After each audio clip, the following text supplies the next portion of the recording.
Hey there, Bible buddies. I've got another Bible review for you today. And if you guys are familiar with this company, you will get Bible Buddy bonus points.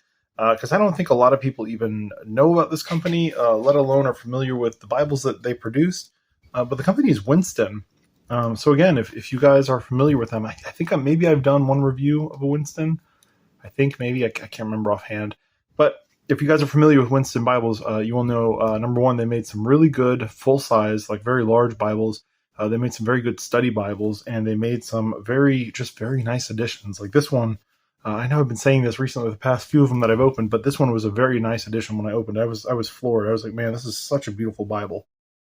And this certainly is an excellent example of their craftsmanship, and also it's just about unused. I mean, you can see maybe one little scratch there in the gilt, and I think that's about it. It's otherwise unused, other than a pencil price written. So we'll get to see what the original asking price was for these, which certainly isn't the case anymore.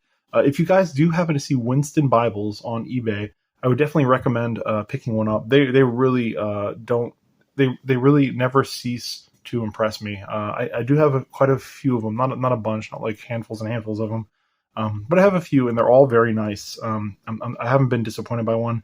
They really didn't do any kind of entry-level editions. They were all fairly nice editions, at least from what I've seen. Maybe if you see something different, you can chime in below, but certainly. Let's go ahead and take a look.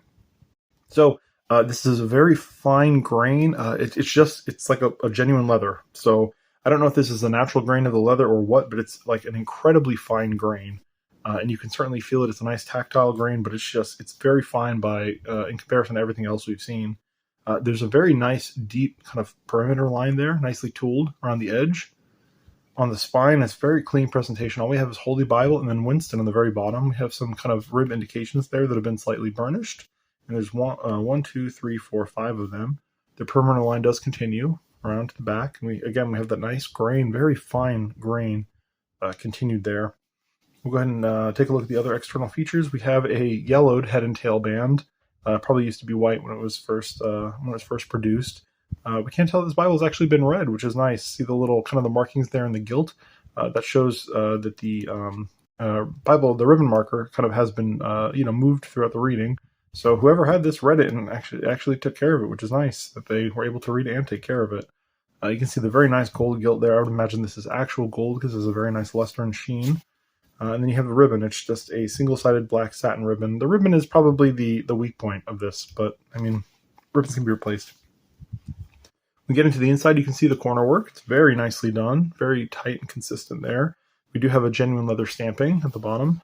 This is like a synthetic material here for the liner, and this paper here is what's called a beetle paper, a black beetle paper, and it kind of has almost like a kind of a suede, or probably like a suede feel to it. This one isn't the most extreme version I've seen, but it's kind of, I don't know how to explain it. It kind of has like a very faint texture. It kind of feels like velvety almost. Here's the texture on the back, or not the texture on the back, the corner work on the back. But yeah, nice edition, very well done. Let's go ahead and get into it in here. You're gonna be floored. You can kind of see that red under gold, but the coloration of the red under gold is really impressive. They picked a very nice color. And there we go, just like the Oxford we saw a while ago. I think it was an Oxford. Was it an Oxford? Maybe it was a Nelson. I don't remember. Maybe it was a Nelson. It might have been that. Maybe the sealskin. I don't remember. Either way, right? So here's an item number. It looks like 55-8030, and it's marked $15. So originally when this one came out, it would have been $15. Not a bad gig, right? And I like leaving the pencil mark there with the pricing because I think it's interesting seeing that over the years. The difference in prices, of Bibles. But we have a few sheets here. This is fairly thick paper. It's not quite like a cardstock, but it's a very thick paper. Then we get into it, and we have the title page. Very nicely done. International Series Self-Pronouncing, it says up at the top. I'll turn pages. We have blackface type reference, and so that's the model. It's I guess blackface type, and it's a reference edition, so we are going to have some references there. You have your epistle dedicatory. How to use the center column references. So it is going to have those center column references like we saw. And then you have a calendar for daily reading of the scriptures. And we have for February, here we go. We have 29 days in February, which is kind of weird. But this one does have a note. It says, note, when February has 28 days, read the portion for the 29th with that on the 28th. So it's interesting to me because you give this Bible plan, and it's just weird that you would have like 3 years out of the 4 you're going to have an extra reading, whereas if you just omitted that day on a normal on a normal year, you just have an extra day to make up the reading. It's just kind of weird how they handled that, but that's how they handled it. So maybe the math doesn't work out the same way or something with 365 days versus 366. I don't know. But let's go ahead and flip through this calendar. And then you have a little, that's kind of neat, books for devotional reading. And then it gives some recommended reading there. So I'll go ahead and bring it up to you guys, and you guys can pause it and read that if you want. There's some stuff from Thomas A. Kempis, Bogatsky's Golden Treasure, Kuehler's Heart Life. I don't know. I don't know if these books are even still in production. So there's some books for you to continue reading if you're so inclined. Where to find it in the Old Testament. So it's got some little kind of directional things there for you if you're looking for certain topics. Where to find in the New Testament. An explanation of the characters used for the pronunciation. It's kind of weird. You can see that the on this previous page, my fan is battling me yet again. Kind of notice how it's the print is kind of tilted. I don't know if you can tell, but it's definitely kind of going at a diagonal like this. Printing on this page was off a little bit. It's all right. They certainly get everything else right, so we'll give them some leeway with that. Then you have your table of contents here. Got a couple pages kind of sticking together. Then you have the first book of Moses called Genesis, and here we go. We'll get right into it there. Quite a lot going on here. So it is obviously a double column paragraph. They are using Pilgrim markers. You do have a double line drop cap there at the beginning. They also have a brief summary of the chapter that's going on. You can see the center column references. Really, there's a lot going on in this edition. Goodness, there's just a lot. This is a nice edition. Like I said, Winston Bibles, they ended up producing some nice study Bibles. So man, we can see all the stuff going on here. Again, you have I mentioned it in my last review. This is the total number of chapters in the Bible. So the Bible has 1,189 chapters. So like Revelation 22 would have 1,189 next to it. So you have your normal chapter, right, for the book, and then you have the total chapter. You have a summary of what's going on in each chapter. Your double line drop cap again. You have your page numbers in the bottom center. Your book and chapter numbers up in the top outer corners. You have your running headers here in the gutter. Center column references. It's a pronouncing text. Like, what else do we have here? We even have the chronology up at the top. You can see there, BC 4004. All right, so that's their kind of estimation there as far as the chronology goes. Goodness, there's just a lot going on. You have a little separator here. I'm assuming this is going to be your left column and your right column, or it might be a chapter break. But it appears to be left column and right column, from what I can tell. I could be wrong. Correct me if I am. But man, there's a lot going on. I feel like I forgot something to call out something, but you guys can see the text here yourselves. So certainly, it's a very feature-rich edition of the Bible. No pictures or anything like that, no illustrations, no plates, whatever you want to call them, and that's certainly a departure from what we've been seeing recently. But I'll fan these pages out and you guys can take a look at this beautiful deep red page edge gilt. I love this. It's like a scarlet red, almost kind of bordering on like a purpley color. It's very, very nice color. It definitely gives it like a very like regal feel, kind of a very nice feel. It just presents well. It's a very nice edition of the Bible. Let's go ahead and flip a little bit. And you guys can see. All right, and here we go to Psalm 119, and we can see that there are no Hebrew characters, but there is just the transliteration of the Hebrew character names. Go ahead and zoom into the text, and you can see it's a wonderful dark text, and this paper is absolutely phenomenal, right? Very little bit, maybe just a slight hazing there, some kind of show through, but man, everywhere else, perfect. Absolutely astonishing paper. Great paper choice. Awesome paper choice. Nice dark text. Wonderful red under gold art gilt. Just a fantastic presentation of the Bible. Let's go ahead and get to that intertestamental period. So we have the end of Malachi, the end of the Old Testament there. Then we have the New Testament title page.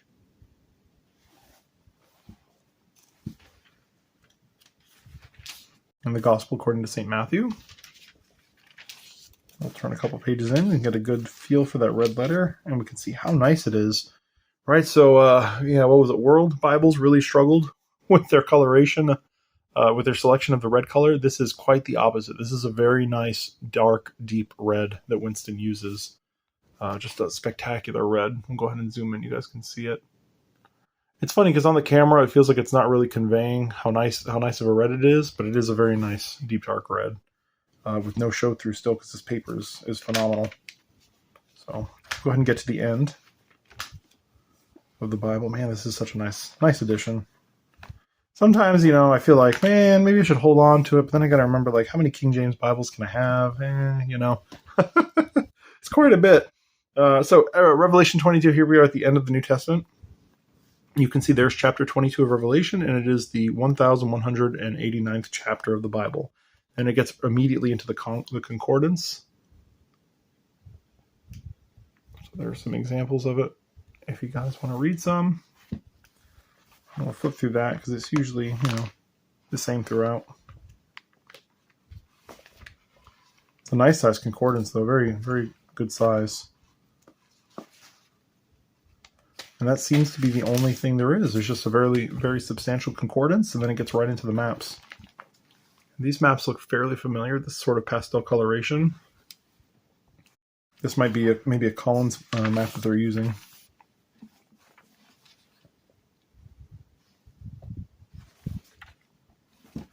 Nice enough for the era. I wonder, some of these companies like Winston is one of them, where I wonder like if somebody else was producing Bibles for them. There's a couple ones like Winston and National was another Bible company, and they're fairly similar. I wonder, if they just kind of merged together at some point, and they got bought out by other companies. Because I think at one point Winston does become National, and then I think they end up merging with somebody else, maybe Zondervan or maybe Collins. I forget, but yeah, interesting, right? So here you have the end, your last map. There is a little stamp there, and that says 287 RLX, right? And so I'm assuming RL is probably for red letter, X is probably for the cross references. So 287, who knows? Yeah, who knows? On the Model 287, I guess. I don't know. But you have a few very thick sheets here at the end to give it some substance, and then just your end sheet. That is a nice presentation. That's a very high-quality edition of the Bible. I love seeing editions like this that are kind of elevated, right? It's God's Word. It should be elevated, right? It's nice to see older editions like this that are so well done. So the measurements we'll get, it's just over 7.5 inches tall by just over 5 1/8 inches wide, and about an inch, just over an inch and an eighth. Right, is that an eighth? Goodness. Oh no, that's a little more. That's a quarter. My poor eyes. It's very late. I filmed a lot of these reviews today. It's just over an inch and a quarter thick. We'll take a look at the text size here.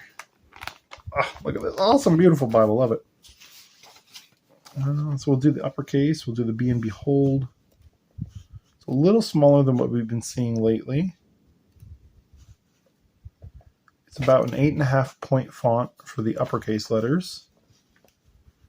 And for the lowercase, it's about an 8.5 also. So slightly smaller than what we've been seeing. We've been seeing a lot of 9-point fonts recently. So this one is an 8.5 point font versus Times New Roman. So not much of a difference, and certainly if you're looking for a very well-produced Bible that has a lot of the traditional features that we see in the King James, kind of the nicer King James Bibles, with the center column cross references and all the stuff that I called out earlier. It was like almost too many to mention. Winston would be a good way to go. And now I will say a lot of times what I've noticed with Winston Bibles, because they usually don't have like anything on the cover, I think that's kind of a standard.